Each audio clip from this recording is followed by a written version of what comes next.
Moody, thanks so much for joining us today. I want to get right into it and ask you to tell us a little bit about your background and how you came to study ancient Mesopotamia. Yeah, thank you for having me. So I'm currently not, I'm an honorary fellow at Wolfson College in Oxford. So it's not an academic position, but I've been here for almost 20 years. It's been my academic home for 20 years. Originally, I'm from Saudi Arabia, which is where I grew up. And I think in some ways that really shaped my love of the region's history and of languages in particular, because I grew up in a trilingual household. And Saudi Arabia itself has an incredibly long history, including stone tools from early hominids around dried up lake beds that 50 to 400,000 years ago would have been lush green lakes. There's incredible rock art that shows us what animals were around at those times, including cows, which of course would not survive in the desert now, telling us just how green it used to be.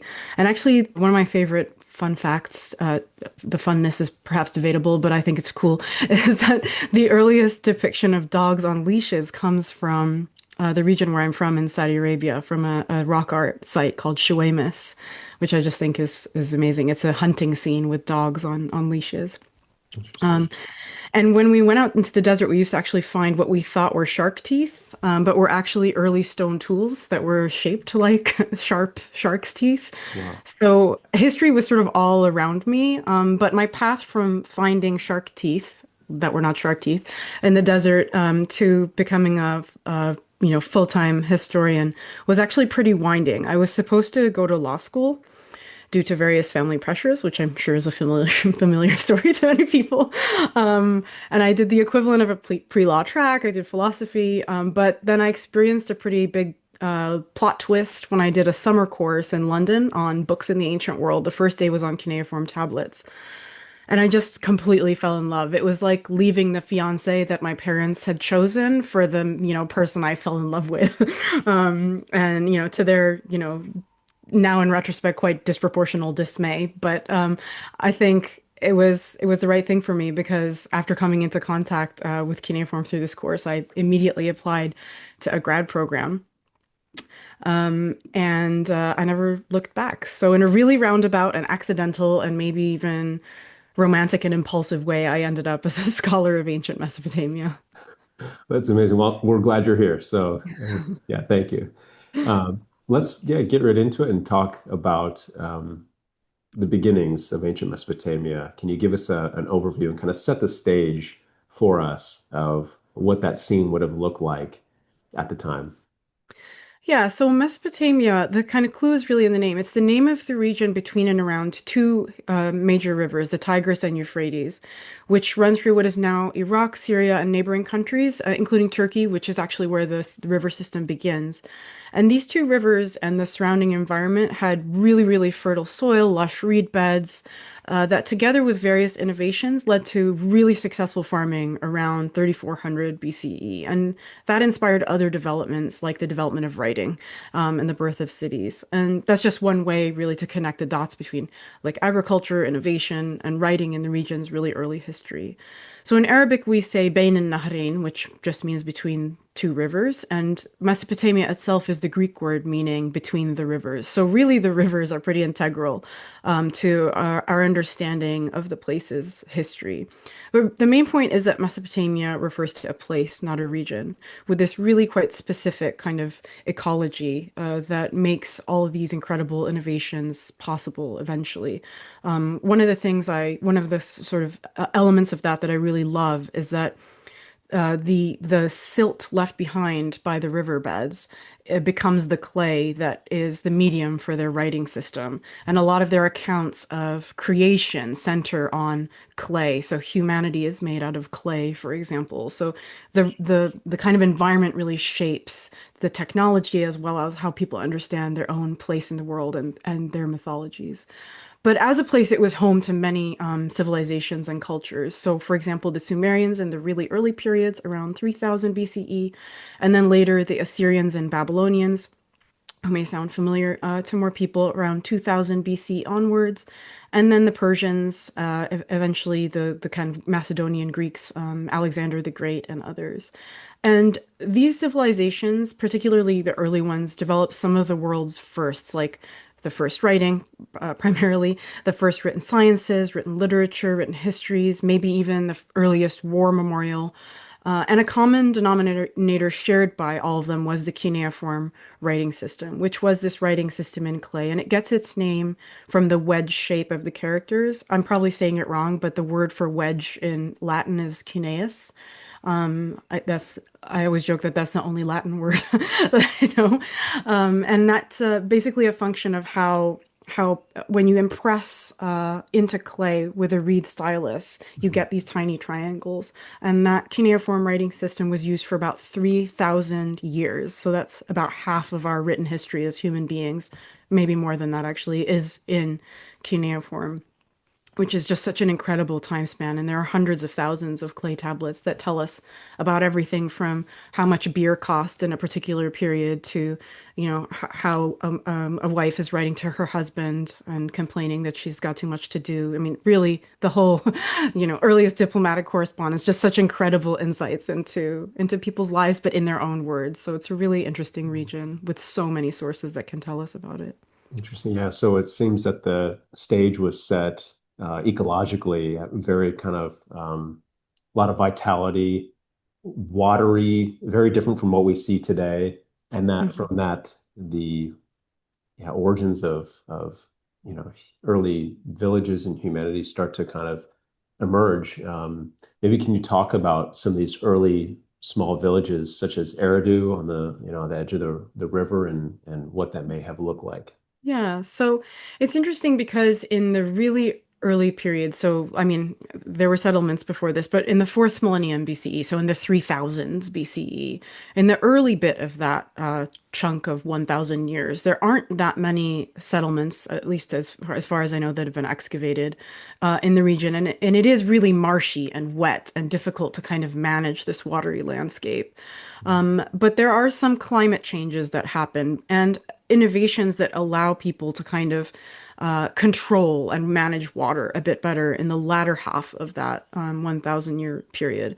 And I think that is where you start to see like a boom in settlements, like the early cities, including Eridu, for example, which was a religious center for most of Mesopotamia's long, long history, close to the city of Ur, which was also really important kind of stronghold in the south, and then Uruk a little bit further south, which is traditionally thought to be the earliest city in the world. But I think it's there is a lot more archaeology that's been done since the early discoveries that crowned Uruk with this title. And I think now the thought is that there were actually a lot of cities that emerged around the same time, including further north. But yeah, there was quite a conversion of things that do happen at Uruk that is quite special. That it would be, yeah, that make it an interesting way to frame that history. So you mentioned kind of control of the resources, so the irrigation, and Hmm. you think that through people or groups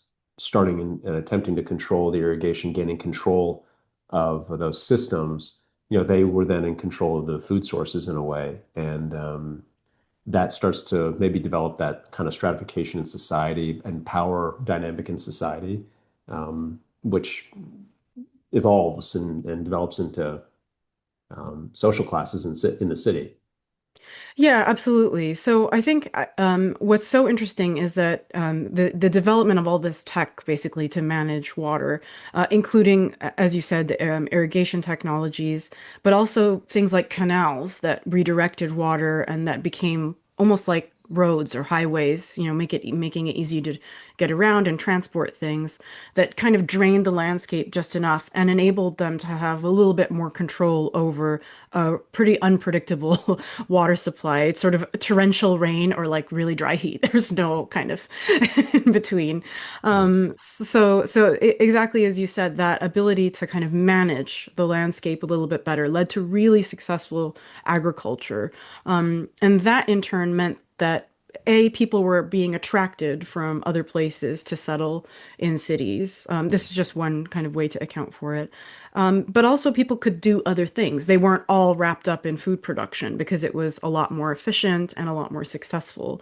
And it's thought that that's one of the kind of the ways of laying the groundwork for social stratification ultimately, that culminates in the kind of figure of a single figure of authority in charge, which we don't really see in the very early periods.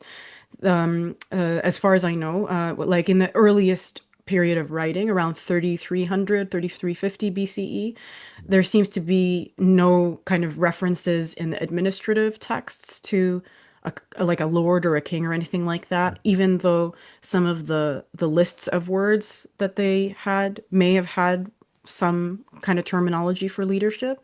But in the slightly kind of couple hundred years later, then you do start to see this figure of like someone in charge who has more land than other people, for example, which is a pretty solid expression of social stratification and inequality ultimately as well.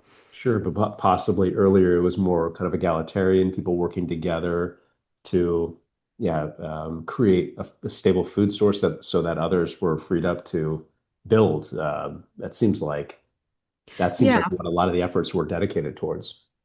possibly, yeah, yeah, I think that's right, and I think that's another interesting point that you raised that because I think they have even from really early periods this incredible monumental architecture, these enormous structures that are being built, including, for example, the temple through which all agricultural products were funneled Mhm. for redistribution to a wider population. So focusing on Uruk again, this was called the Ayana precinct, and the kind of center of the Ayana precinct was the temple to the goddess Inanna, who is the goddess of love and fertility, but also eventually warfare. One of actually probably the most powerful goddess in the pantheon across all Mesopotamian cultures. So what's interesting is that I don't think, I may be wrong, but I don't think there are records of them building those very early monumental architecture. But there must have been a pretty solid administrative machine to manage all the materials needed to build things and all the people needed to build those structures, which we do see in later periods when they build major temples or city walls or palaces. It's like a huge group effort to do that, and it involves a lot of management. So it's interesting that in the very early periods, that's sort of missing from our understanding of the textual record, which is admittedly limited because we can't fully read them. But yeah, it's an interesting interplay of different factors. Yeah, and I think of buildings at that time, and I know or I'm familiar with what it takes to build a large building in our contemporary society, and it's so much administration, um, logistics. It's a Mhm. lot, and I'm super impressed and kind of fascinated with this thought that they had that type of infrastructure and they had this type of systematization to some degree implemented in their society at that early stage in history. It's incredible to think about that. Yeah, I mean, and even if you just think about it from the perspective of sheer volume, because they used mud bricks, Mhm. which they mixed mud and straw together in a really specific way, and then they put them in these molds, probably made in like a basket, made out of a basket or something, and then they would, take them out of the molds and dry them in the sun, or sometimes bake them if they were particularly important. And millions of these bricks had to be made to make some of these structures. So, for example, the wall around Uruk, which comes from a slightly later period to kind of the birth of the city, is about 9 kilometers long and really wide. I think it's like 10 feet wide. And archaeologists estimate that 300 million bricks would have been needed to build this wall. So you can just sort of, I mean, I can barely kind of, build something out of Duplo, let alone like imagine. It's like having to build such an incredible structure, and it's amazing what people were doing so early.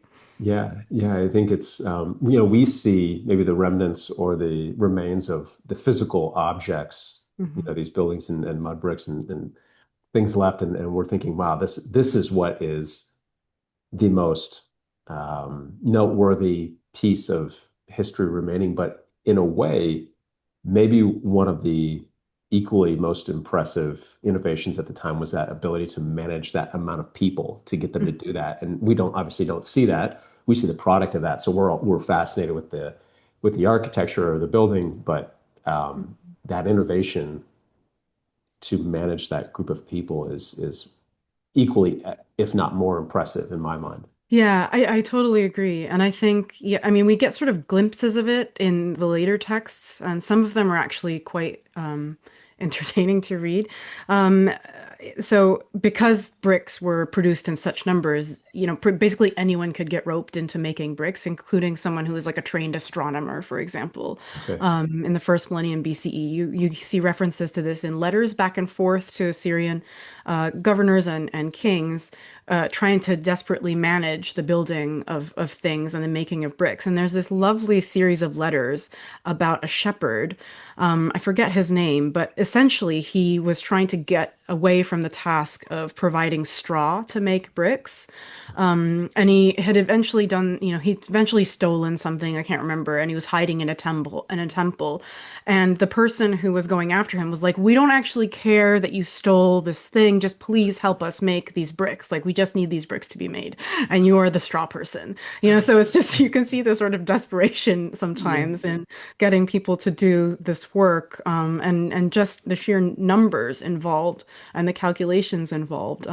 They even create a word for a number. I think it's like 3,000 bricks or something like that in around 2000 BCE. They create a whole word for this unit of bricks because they just can't count them individually anymore. Yeah. So it's, yeah, it is there's some really interesting glimpses into, the actual logistics of it in the later periods, as well as some kind of humorous moments that make you like that are very relatable, when you're trying to get a project done and you're just like, listen, I just need you to do the thing. Yeah, yeah. They were also in those shoes thousands of years ago. I love that though, that we have these, yeah, glimpses into the ordinary everyday life of regular people Mhm. from that time. I'm assuming this is a kind of cuneiform tablet that we're reading about this. Exactly, yeah. So all the sources, all the letters written back and forth, all the administrative records, receipts for material, they would all have been in clay. And we're so lucky they used clay because they survived. And, if a library's set on fire, it's actually really helpful to later archaeologists because it bakes the clay and preserves it. Sure. So, these records are, I mean, they're often broken or fragmentary, but we get enough glimpses to be able to piece something together. Yeah, it's amazing. You touched on the precinct a little bit, and I want to kind of maybe paint the picture of what, let's say, Uruk, yeah, would have looked like um, to the listener or to the viewer, so they can start to visualize, maybe to the best degree possible, what the precincts may have looked like, and what this city would have possibly looked like if somebody were to walk through the gates and see this thing. I mean, what would that have been like? Yeah, I mean, the way I imagine it is that, and you can sort of still see it in the landscape today with how ruins rise up in the landscape. I sort of imagine it as that precinct, that temple being the most kind of visually striking bit of the city with buildings around it. So I can imagine it being not just the administrative center, which sounds really boring, but is actually very important, not just the religious center, but the real beating heart of the city where kind of everyone was drawn to and everything happened.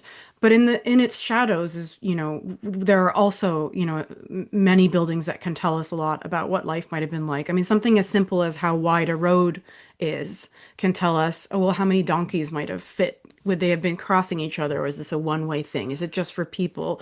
Houses being built really close to each other throughout most periods of Mesopotamia's history can tell us a little bit about people trying to create shade and cool things down a little bit, a kind of early climate solution to living somewhere with such kind of oscillations and temperatures, such extremes. So I think entering Uruk, the way I imagine it is you would have made your way through various smaller streets that connected various parts of the city, surrounded by residential buildings or crafts related buildings, sort of workshops.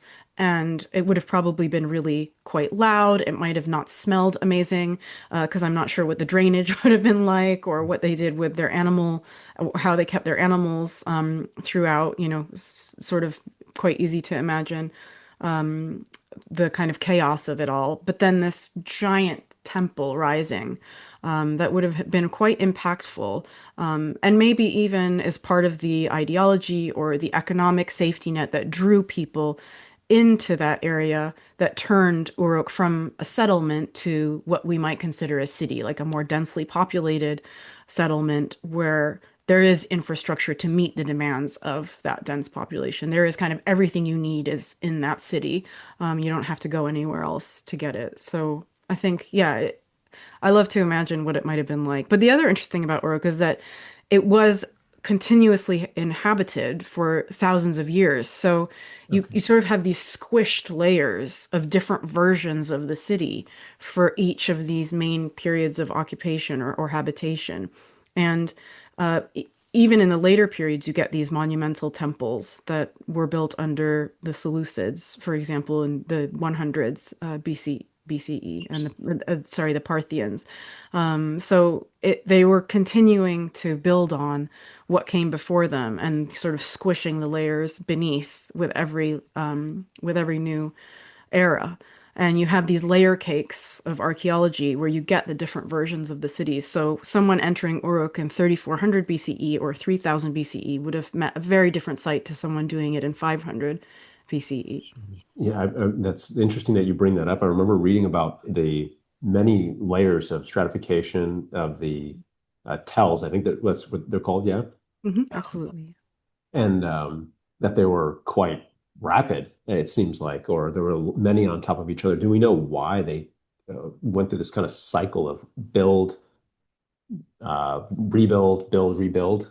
Yeah, I mean, if you think about it, once you find a place that works, whether it's, the climate is right, it's by a river, so it's kind of regularly fed by water, or it's on a particularly lucrative trade route, you don't abandon it. You Sure. just rebuild stuff. And with each layer of rebuilding, the broken bits of the previous generation just get kind of either moved around a little bit or not fully removed, and people's stuff gets sort of trapped in those layers, and then you rebuild on that. You don't sort of start from scratch. It doesn't make a lot of sense to do that. It helps with foundations to just use what's already there and maybe build slightly above it. So you end up with, people's lives just almost moments in people's lives or things that they owned, an amulet or a broken piece of pottery, crushed into these layers that can tell us a lot about what life might have been like, or something as simple as how a pot looks can tell us a lot about how it was produced. Was there an industry behind that? Is it not very, art artistic looking? Is it more practical? Is it, was it mass produced? So something as simple as that can tell us a lot about economy or what people were eating from. And then you get the residue in the pot, that tells us what they were using it to store. So something really simple that gets trapped in those layers can be a window onto so much of people's lives. And we're kind of lucky that they rebuilt in this way because it did seal a lot of things in to the layer cake, so to speak, of every archaeological site. That's amazing. So most of the city would have been built by mud brick in these layers. The temples, though, was there one temple or two temples that were built with kind of limestone cladding and finished with plaster? Or I think that those had a bit of a different construction. That's a good question. I'm not, that's probably right. I don't know enough about, like the specifics of what the exteriors would have looked like, but they did use feet like artistic features, even in the really early periods that don't have a kind of engineering purpose, so to speak. Okay. So they were trying to decorate in a way these buildings from these monumental buildings, not necessarily like a private home, in really Okay. specific ways that have lasted that have lasted, which is just incredible. So the buildings weren't purely functional. They were starting to show some sort of expression of ornamentation and yeah, some artistry in the buildings. Yeah, I would say, and the bricks that were used. So in the very early periods, they used these. I think we call them plano-convex bricks, which is basically looks like a bread loaf. It's like flat on one side and round on another, which, like from an engineering perspective, it's very confusing to see how there's any advantage to this shape of brick. And Right. they were laid in a sort of herringbone pattern, and so there might have been kind of even in something like a building block of a brick, a purpose to the shape that they ended up deciding to use for a particular building. Nice. So the let's talk about the belief systems of um, these early people. What were their belief systems, and how did that kind of possibly contribute to their feeling or desire to build in their cities? Yeah, I mean, this is such a great question, and sort of without realizing it, I dedicate a chapter to this in my book. Um, the editor was very skeptical when I said I wanted to do a chapter on bricks. She was like already asleep before I finished the sentence. But bricks can tell us exactly this. They can tell us about what you just said, what people thought were important, what belief Mhm. systems informed what they thought were important. And I think as a really basic example, if we think about what we've already talked about with just how many bricks were needed to build something like a temple. So, for example, in Ur, which was the city of the moon god, his name in Sumerian was Nana, in Akkadian was Sin. Those are the two main languages that cuneiform was used to write in Mesopotamia for the kind of periods that we're talking about. If we think about that city, the Ziggurat complex dedicated to the moon god used an estimated 7 million bricks alone. So you don't do that if you don't care. Like you don't go through all that effort if you don't really, really care about building this particular structure for the moon god or for whichever, for the goddess of fertility and war, for whichever deity you have in mind for that building. And I think what's also interesting, if we look at the language itself, the word for temple in Sumerian is it's just the letter E, and in Akkadian it's bitu, which means house. And these temples were literally thought of as the house of that deity on earth. And it would house their statue, and the statue wasn't just a statue, wasn't just a representation. There's like quite a kind of philosophical way of understanding that the statue was the god or goddess themselves, who also could exist in other places at the same time. So the temple was a really, really important structure and a reflection of just how much they cared about their deities and that they wanted to build these beautiful houses for them. And you also, in ancient Mesopotamia, never abandon a temple. Like you can abandon a palace, that's fine, but you never abandon a temple in a place that's still lived in by other people. You just renovate it, you rebuild it, you try to make it look like it did in ancient times, but you don't think, oh, that site is an absolute mess. Let's start over somewhere else. Because in a sense, you would be abandoning the home of your deities. So I think in a lot of ways, architecture reflects those belief systems, but they can also reflect political changes. So, for example, in another city called Kish, which is near Babylon, which is quite a famous ancient city that I think is where also Alexander the Great died much later than the periods that we're talking about. But in that city, you start to see a structure that's comparable to the temple in kind of size and fanciness, so to speak, and the sheer amount of effort that would have gone into building it. But these places were abandoned quite quickly. They seem to have been abandoned quickly, and you get in later periods they get used as cemeteries, for example, and they are palaces. They represent a totally non-religious extension of power, and not that power was entirely separate from religious understandings, but the building itself shows that there is another authority rising in this era, and that is the person of the king, and that it can really tell us a lot about the development from early leaders of cities or maybe more egalitarian systems that we don't have a full window onto, to the development specifically of a king and kingship that gets passed down through bloodlines, and where genealogy gets important, and there's a whole ethos and ideology built around it. And I think it's really interesting that architecture can tell us about the earliest stages of that almost more than texts can. Sure. Yeah. I often say that architecture is a storybook, just as a text is a storybook. Um, Yeah. in many other parts of the world, people were illiterate, right? And they could not read. So they used symbols, they used engravings, carvings, and that was the story that they interpreted, whether those were founding myths, stories about their religious beliefs, and those were written in stone. And the Mhm. architecture serves as a storybook, it being very large and imposing too kind of reinforces this idea that this is a very important story. You need to adhere to this. Mhm, mhm. So that's incredible to understand that connection. I know that you did your PhD in mental health in the ancient Mesopotamian world, correct? Mhm, that's right. Yeah. Can you tell us a little bit about the connection maybe between that subject and their built environment?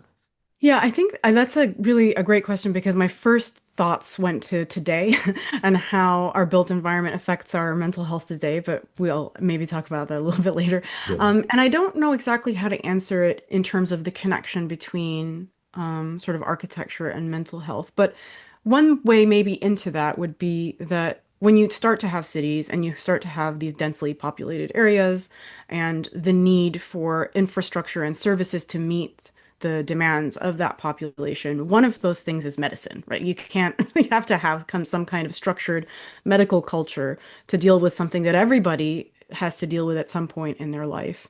And one element of medicine that was quite widely recognized in the textual record in ancient Mesopotamia was illness that had a strong emotional or even cognitive component. Hmm. So, to give a bit of background, there are thousands of medical texts from ancient Mesopotamia, again, all written in clay in cuneiform. And they range from lists of ingredients for really specific ailments, like let's say it's a text about headaches and what, herbs or stones even you need to use to deal with that particular type of symptom, to really elaborate diagnostic texts that describe symptoms and then offer an illness label and then a prognosis like he will get better or she will die, that sort of thing. And then around all that, there are other sources that you can use to reconstruct aspects of medicine, like even a letter, something as simple as a letter can tell us that there's a wonderful letter from the Old Babylonian period, which is around 1900 or 2000 to 1600 BCE. And it's a letter to a king. I think his name, I think it's King Zimri-Lim. And it's from a medical professional saying, listen, we tried this cure for your illness and it worked. So and so tried it, and this person tried it, and it worked. So you should do it. Your fever will go away if you take this concoction or whatever medication it was.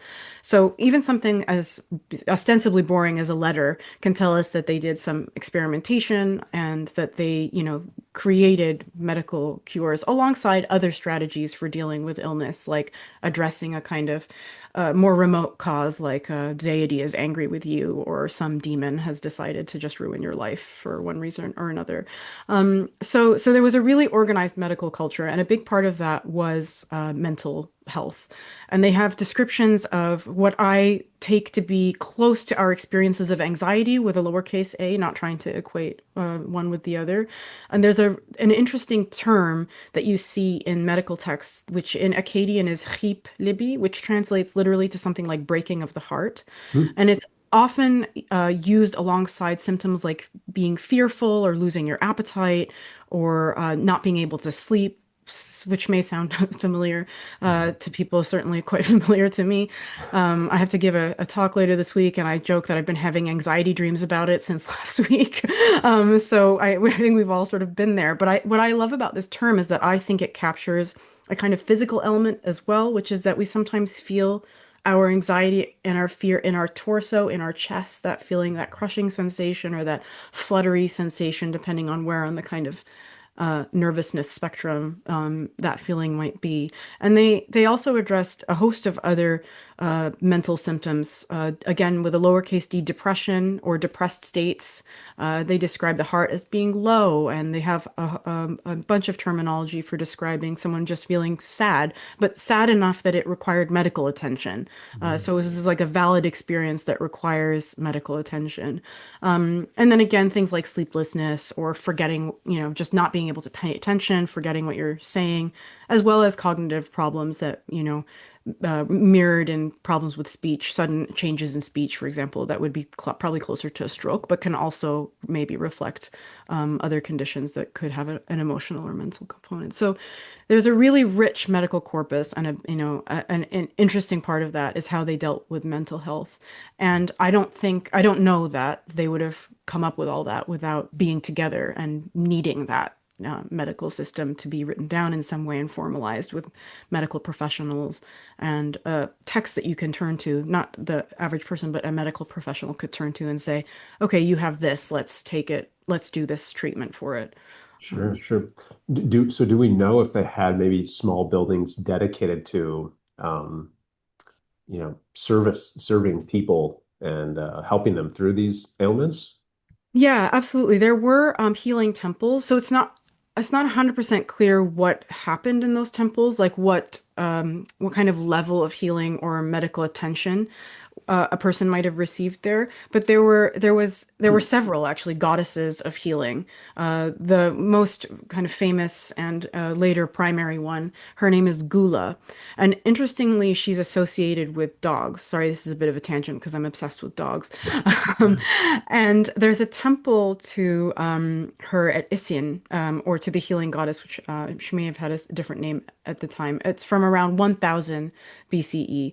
And the temple was called, so remember, means temple in Sumerian.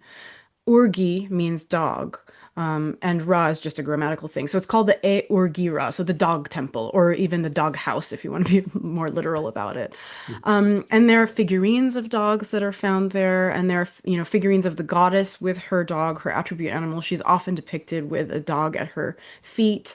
And there were burials of dogs. There were about 30, just over 30 dog burials found excavated beneath the ramp leading up to the temple that may have formed part of some sort of ritual ceremony associated with the healing goddess herself. And there, it's a totally diverse population of dogs. Some were puppies whose had suffered injuries, some were older dogs. So it wasn't like they just went and got a certain demographic of dogs and killed them. We think that they didn't actually, it might have been part of some ritual associated with healing. So, yeah, so the temple, such temples would have been centers for someone coming with various aches and pains. There are figurines also of people gripping their neck or their stomach found in these temples. So we know that they must have gone to these centers for help. We just don't know exactly what sort of healing they received there. Yeah, it's incredible to think that at that time they had these large buildings dedicated to that, and they were sensitive and aware of these ailments within people. Hmm. I think of like our modern, maybe let's say hospitals today, and you drive around big cities, and these are massive buildings, large Hmm. buildings dedicated to helping people with their health. And to think at that time, given all the kind of maybe the this idea about survival and their need to kind of just survive and live, that they were able to dedicate the resources to build comparative buildings to some degree, to help people get through these natural human emotions and hardships. It makes me look at that ancient cultures and with another kind of level of um, appreciation and say, wow, that's incredible that they were able to dedicate the resources to do that.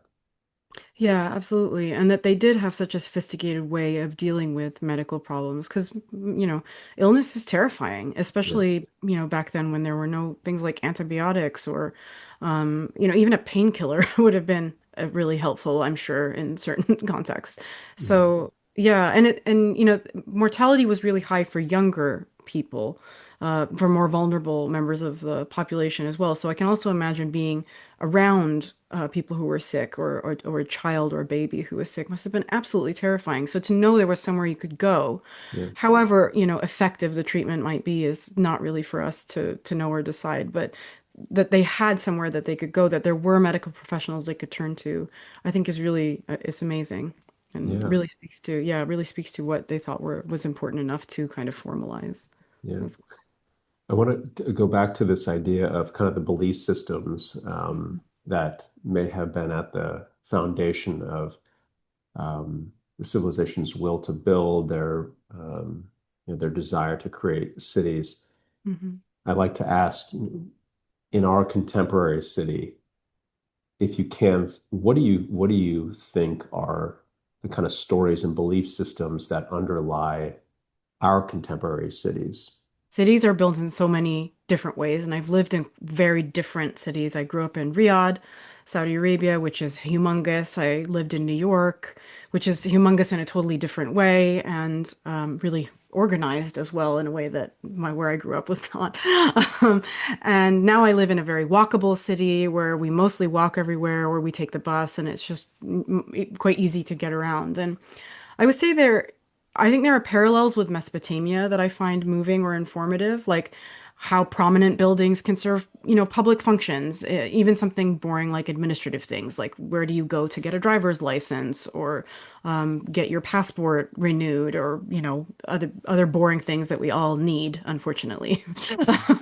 There are roads of varying widths. An archaeologist 4,000 years from now might look and say, okay, this is a road for like 8 cars, or this is definitely a train track. That they would be able to, infer elements of the connectivity of different parts of cities from something as simple as how wide or how long a road is, something we take for granted or barely even notice half the time that we're using it. There's, sanitation solutions, waste management that they had also in ancient Mesopotamia.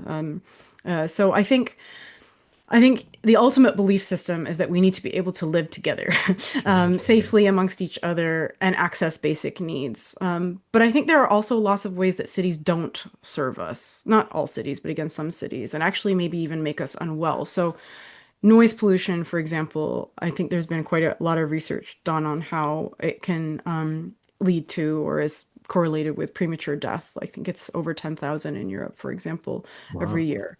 And then air pollution doesn't really need any exposition. Not enough nature can exacerbate all those problems. Not enough green spaces or walkability issues. So yeah, and I think actually there might be a lot of research on how walkable cities are good for our mental health. You probably know way more about this than I do, Mm, but I just remember seeing a post about that at some point. So I think as a response to this, my brain goes to how can our cities better serve or better reflect belief systems that center our well-being yeah. in a different way, or instead of maybe something like convenience, which, you know, or the economic system, let's say, that make convenience necessary. We don't always have time to prepare a meal from scratch, let alone grow the ingredients for that meal from scratch, which in some cases can be like quite a radical act or a form of protest, sometimes against a food system or food prices or even laws in a specific place that prohibit it. So I don't know, I love the question because it makes me think about the relationship between us, our needs, our beliefs, our places, and what cities do and don't make available to us, and how they do or don't serve us. I think, yeah, it really made me think about those things. I'd never really thought about it before. So, Yeah, I think yeah, looking back at ancient cities, ancient Mesopotamia, and saying, this is maybe the seed that all these cities were germinated from, and what things did they do well that helped the human flourish, what things did they not do well, and kind of looking at cities through the course of time is something that I'm really interested in doing, and seeing, yeah, which cities served people, which ones did not. mhm, They're all very different, but I think once you pick out those things or those nuances that you think serve people or don't serve people, you can see the underlying story underneath that and say, okay, what was that? What was that decision to put in this mass transit rail? What was that based upon? What value was that based upon? What belief system was that based upon? mhm, And then hopefully, if we take an inventory of, cities throughout history, we're able to kind of regather ourselves at one point and say, okay, now how do we design better cities for the future? yeah. That's kind of what the hope is. So, I mean, thank you so much for giving me the insight into the ancient Mesopotamian cities and painting the picture for us, because it definitely brought it to life in my mind. So, thank you so much. My pleasure. And I think what's also interesting about those early cities is they're very much like an experiment. It had never happened before. Yeah, And in many ways, the result is us today. So, in some really roundabout way, it worked. It seemed to really work to live together and, in close proximity like that. certainly. Yeah, that's an interesting topic is the city, just as we made the city or created the city also rewired us to some degree. I think Yeah, so. It's this absolutely. mutual thing. Definitely. Yeah, exactly. Moody, thank you so much for taking the time to and spending the I guess your afternoon with us. I definitely am looking forward to your book Between Two Rivers coming out in the States. And if you can give our listeners and viewers a way to reach out to you and contact you if they have any questions, that'd be great. Yeah, of course. I am very findable on Blue Sky. I'm just Moody on Blue Sky and Dr. Moody, one word on Instagram. And my email address is very easy to find if you just search my name and then Wolfson College, where I work.